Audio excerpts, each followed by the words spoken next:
पहले तो ओके,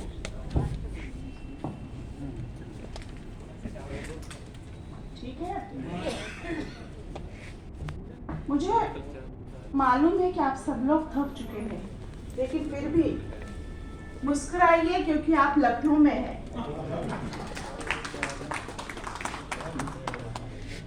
नमस्कार, मैं सविता करण सर जमाले महाराष्ट्र से हूँ। साहित्य अकादमी द्वारा आयोजित बाल साहित्य कार्यक्रम में बाल लेखन, अतीत, वर्तमान और भविष्य इस विषय पर अपनी टिप्पणी रखने का मौका मुझे दिया गया है। इसके लिए मैं साहित्य अकादमी की तहे दिल से आभारी हूँ। मैं महाराष्ट्र के मराठवाड़ा विभाग से हूँ। हम जब हिंदी में बात करते हैं तो उसमें थोड़ा सा मराठी का लहजा आ ही जाता है, तो मैं आपसे गुजारिश करूंगी, विनती करूंगी कि आप थोड़ा सा इग्नोर कर ले।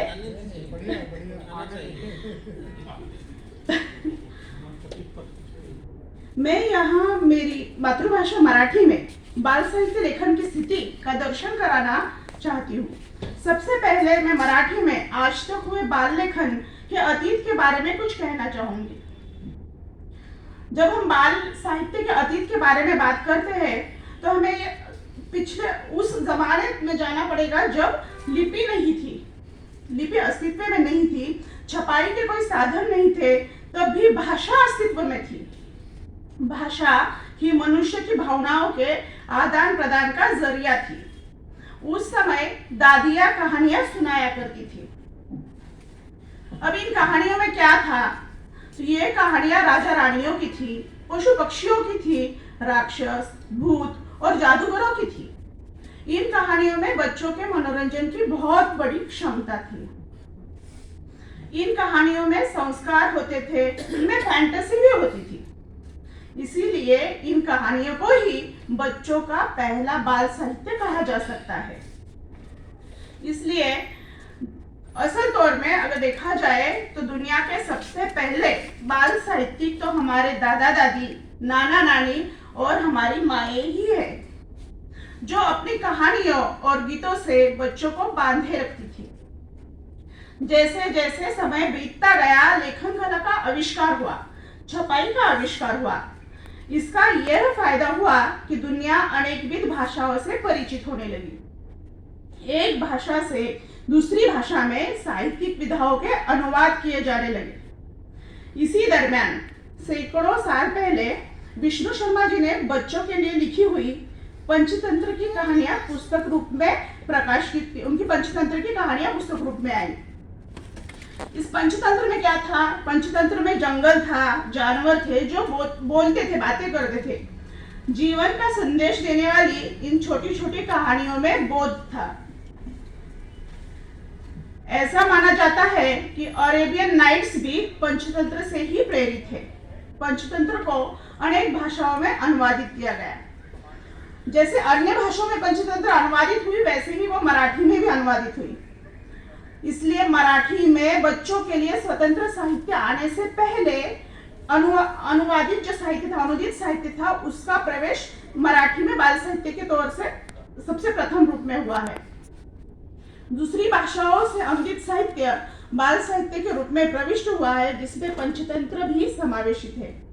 किसी भी साहित्य या कला को जब राजाश्रय मिलता है तो उसकी उन्नति होना तय होता है।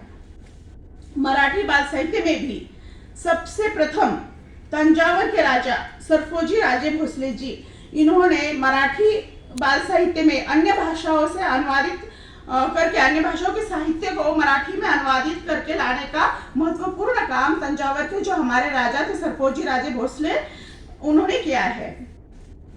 इन्होंने ईसाप नीति की कथाओं का अनुवाद मराठी में सखन पंडित जी से करवाया है।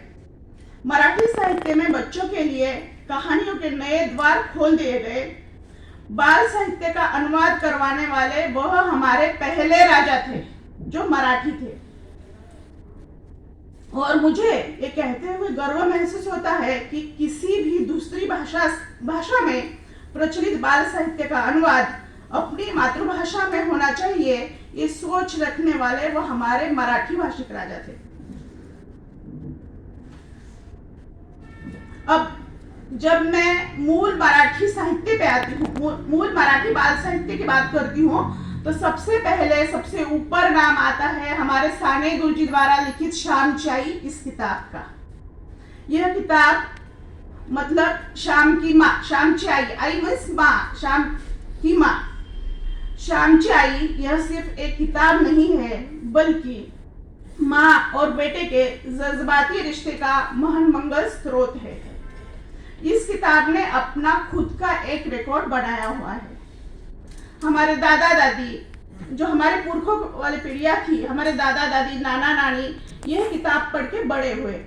उसके बाद हमारे माता पिता, उन्होंने भी यही किताब पढ़ी है, यही किताब पढ़ के उन्हीं संस्कारों में वो बड़े हुए हैं। हम भी उसी किताब को पढ़ के आगे चल रहे हैं और हमारे बाद हमारे बच्चे भी साने गुरुजी द्वारा लिखित श्यामची आई यानी शाम की माँ इस किताब को पढ़ के ही बड़े हो रहे हैं। जैसे हमारे प्राचीन ग्रंथों में भगवत गीता को कालातीत ग्रंथ माना जाता है, उसमें लिखी हुई बातें आज भी समाज को मार्गदर्शक प्रतीत होती है, इसी प्रकार श्यामची आई यह किताब मराठी बाल साहित्य में कालातीत है। इसके आज तक कई संस्करण प्रकाशित हो चुके हैं।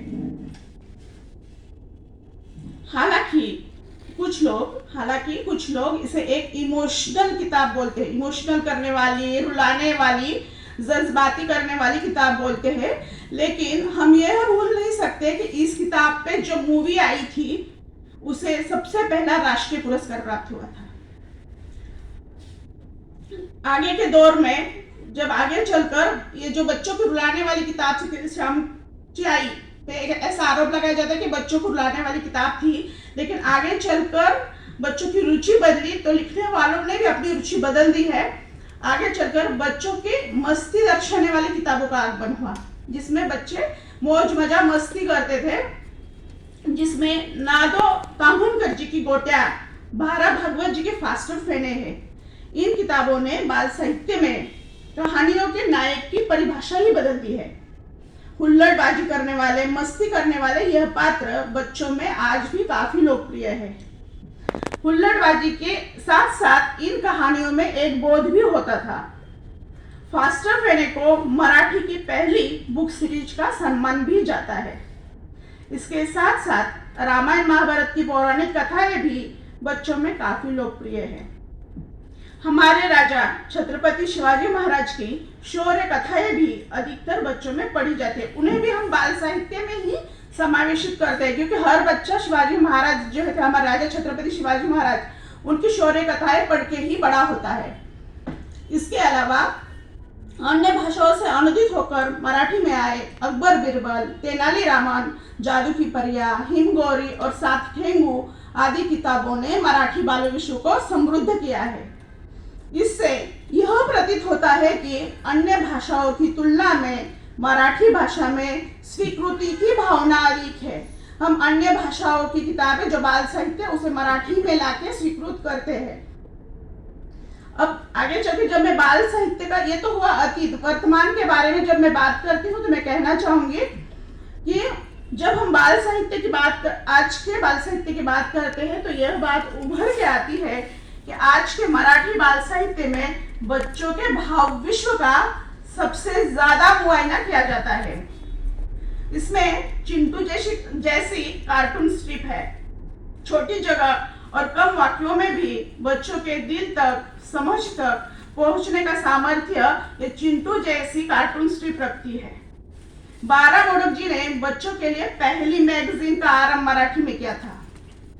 मराठी में बच्चों के लिए जो छपने वाली मैगजीन्स है, उनकी संख्या अन्य भाषाओं से अधिकतम ही होती है। इनमें चंपक, ठक ठक, लर्न मोर, किशोर, टॉनिक, बाल साधना, पासवर्ड, ये कुछ मैगजीन्स के नाम है जो मैं बता रही हूँ, जो मराठी में छपते हैं, बच्चों के लिए छपते हैं। मराठी बच्चों को हिंदी की समझ होने के कारण, मराठी और हिंदी में बहुत सिमिलरिटीज होती है, तो मराठी बच्चों को हिंदी आसानी से समझ आती है, इसलिए उनमें मराठी और हिंदी बाल साहित्य दोनों में रुचि लेते हैं मराठी बच्चे, और इसीलिए यहाँ बच्चों में पढ़ने की प्रेरणा अधिक दिखाई देती है। इतना ही नहीं, मराठी के बहुत सारे नामचीन साहित्यकारों ने बच्चों के लिए लिखना पसंद किया है। मैं तो एक बहुत ही मामूली साधारण सी लेखिका हूँ जो बच्चों के लिए लिखती हूँ, लेकिन जो बहुत बड़े नामचीन पूज्य है हमारे लिए, तो उन्होंने भी बच्चों के लिए लिखना पसंद किया है। इनमें मैं कुछ नाम लेना चाहूंगी। इनमें मंगेश पाडगावकर, माधुरी पुरंदरे, बाबा भांड, अनिल अवचट, विजया वाड, प्रवीण दवणे, राजीव तांबे, लम कडू, संगीता बर्वे, दत्ता टोळ, एकनाथ आव्हाड, आबा महाजन, और जिन्हें हमने इस वर्ष का बाल साहित्य पुरस्कार प्रदान किया है और जो अभी हमारे बीच मौजूद है, ऐसे माननीय श्री भारत सासने सर भी समावेशित है, जो बच्चों के लिए बहुत अच्छा लिखते हैं। इन बड़े लेखकों द्वारा बच्चों के लिए लिखने में रुचि होना एक बड़ा ही आशादायी चित्र है। यह लेखक सिर्फ बच्चों के लिए लिखते ही नहीं है, बल्कि वो बच्चों से जाके मिलते भी हैं। वो बच्चों से मिलते हैं, मुलाकातें करते हैं, उनसे बातें करते हैं, उनके साथ समय बिताते हैं, दिन भर उनके साथ खेलते हैं, खाना खाते हैं और उनसे सामने मुखातिब होते हैं। उनके भाव विश्व को समझने की लेखक सबसे पहले कोशिश करते हैं। हमारे जमाने में जब हम पढ़ते थे, किताबें पढ़ते थे, तो हमें ये नहीं मालूम होता था कि हम जो कहानी पढ़ रहे हैं वो किसने लिखी है, उस कहानी के लेखक कौन है, वो कैसे दिखते हैं, वो बातें कैसे करते हैं, या उनके लिखने का तरीका कैसे, हमें नहीं मालूम होता था। लेकिन अब हमारे बच्चे खुद लेखकों से मिलते हैं, उनसे बातें करते हैं, तो स्वाभाविक रूप से बच्चों में पढ़ने की रुचि और ज्यादा गुदंगित हो जाती है। महाराष्ट्र शासन द्वारा भी लेखक आपल्या भेटीला इस उपक्रम द्वारा बच्चों और लेखकों की मुलाकात का आयोजन किया जाता है।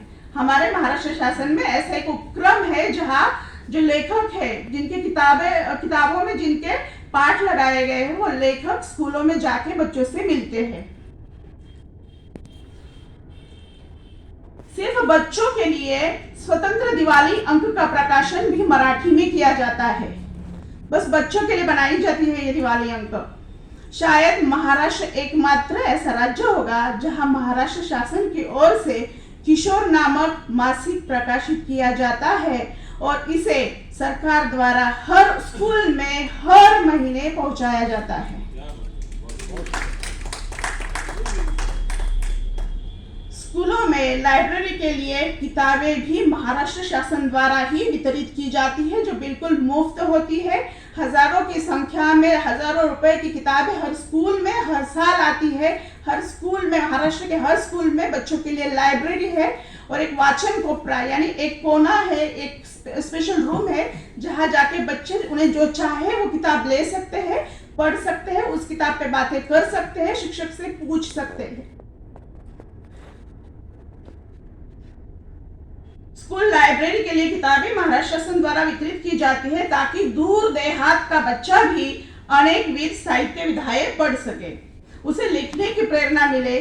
महाराष्ट्र में हर साल बाल कुमार साहित्य सम्मेलन का आयोजन किया जाता है। अन्य राज्यों की तुलना में महाराष्ट्र में बाल नाट्य मुहिम भी जोरों पर है। बाल नाट्य बहुत ही जोर शोरों से चलाए जाते हैं महाराष्ट्र में। इनमें मैं कुछ नाम लेना चाहूंगी। इनमें है अलबत्त्या गलबत्त्या, कापूस कोंड्याची गोष्ट। इन जैसी बाल नाटिकाओं में मराठी रंगभूमि के कई नामचीन कलाकारों ने अदाकारी की है। जो नामचीन एक्टर्स है मराठी के, वो इन बाल नाट्यों में खुद एक्टिंग करते हैं, काम करते हैं, अपना पूरा शेड्यूल छोड़ के वो बाल नाट्य की ओर ज्यादा ध्यान देते हैं। इनमें वैभव मांगले, दिलीप प्रभावलकर, अतुल परचुरे जैसे कलाकारों ने बाल नाट्य को एक अलग ही आयाम तक पहुंचाया है। और विशेष बात यह है कि इन नाट्य विधियों की किताबें भी प्रकाशित है और वो बच्चों में उतनी ही लोकप्रिय है जितने ये नाटक लोकप्रिय है। अब आगे चलकर जब बाल साहित्य के भविष्य के बारे में बात करती हूँ, तो हमें यह समझना चाहिए कि हमें बदलते समय के साथ बदलना होगा। बच्चों की अभिरुचि, मनोरंजन के बदलते आयामों को ध्यान में रखकर ऑडियो बुक्स जैसे पर्यायों का भी हमें विचार करना ही होगा। बाल साहित्य का उद्देश्य बच्चों को सिर्फ ज्ञान देना नहीं है, बल्कि उन्हें नई दृष्टि प्रदान करना है। नई नई संकल्पनाओं को लेकर उनकी विचार कक्षाओं को रुदंगित करना हमारा संकल्प होना चाहिए। बच्चों के सुप्त गुणों को चालना दे, उन्हें सृजनशीलता की ओर ले जाने की क्षमता बाल साहित्य में होनी चाहिए। बाल साहित्य की नींव बच्चों पर अपरिमित विश्वास और प्रेम होना चाहिए। साहित्य अकादमी की ओर से, महाराष्ट्र शासन की ओर से, साहित्य अकादमी अधिक महाराष्ट्र शासन, ये दोनों की ओर से बाल साहित्यकारों को प्रतिवर्ष सम्मानित किया जाता है। यह काफी प्रेरणादायी चित्र है, लेकिन मेरा मानना है यदि जो बच्चे अच्छा लिखते हैं, जो बाल साहित्य के जो छोटे छोटे बच्चे हैं अच्छी अच्छी कहानियां लिखते हैं या अपनी कविताएं लिखती है, तो उन्हें भी साहित्य अकादमी से अगर प्रतिवर्ष सम्मानित किया जाए तो वो बच्चों के लिए बहुत बड़ी प्रेरणा रहेगी। और इसीलिए मैं ये दावे के साथ कह सकती हूँ कि मराठी में बाल साहित्य का भविष्य बहुत ही उज्जवल है और शायद जल्द ही हैरी पॉटर जैसी जो किताब है, जो दुनिया भर में सबने बड़े चाव से पढ़ी है, उस पे मूवीज आई है जो हमने देखी है हैरी पॉटर जैसी, तो ऐसी एक जग प्रसिद्ध कोई किताब मराठी में जरूर लिखी जाएगी और वो साहित्य कृति जल्द ही शायद जन्म लेगी। इस विश्वास के साथ मैं यहाँ उपस्थित सभी का धन्यवाद करती हूँ। जय महाराष्ट्र।